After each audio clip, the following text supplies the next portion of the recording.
kopi yang diminum oleh Wayan Mirna Salihin berdasarkan dari uji laboratorium. Di saat yang sama, saudara, hingga kini Polda Metro Jaya masih mencari jejak pelaku yang diduga menyebabkan Mirna meninggal. Untuk membahas hal ini sudah hadir di studio psikolog forensik Reza Indragiri. Selamat sore, Mas Reza. Dan juga anggota Komisi Kepolisian Nasional Kompolnas, Adrianus Meliana. Selamat datang, Pak Adrianus. Terima kasih diundang. Saya ke Pak Adrianus terlebih dahulu. Kalau kita lihat sudah ada rilis dari Mabes Polri bahwa ada kandungan sianida di situ. Polda juga sudah mengundang beberapa saksi.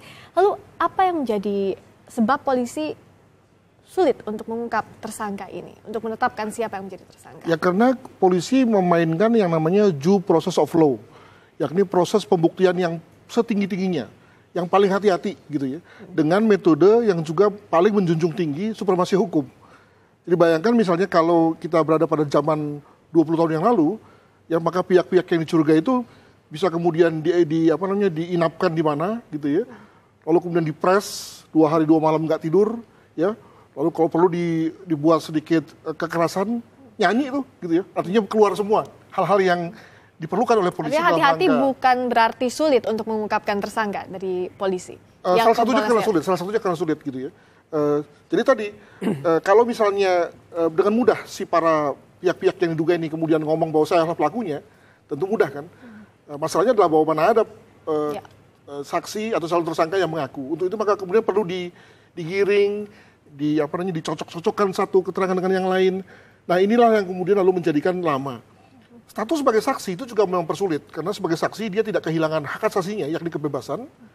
Maka kemudian si saksi boleh misalnya mengatakan bohong, atau saya menolak untuk ditanyai seperti itu, bisa begitu ya.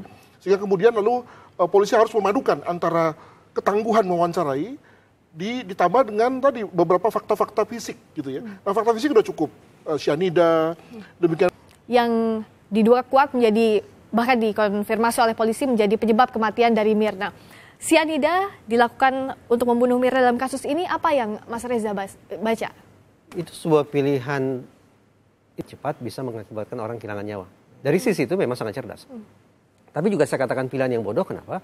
Karena biasanya bisa mendapatkan sianida. Nah, mari kita coba pahami tentang bagaimana manusia bisa memperoleh akses ke sianida.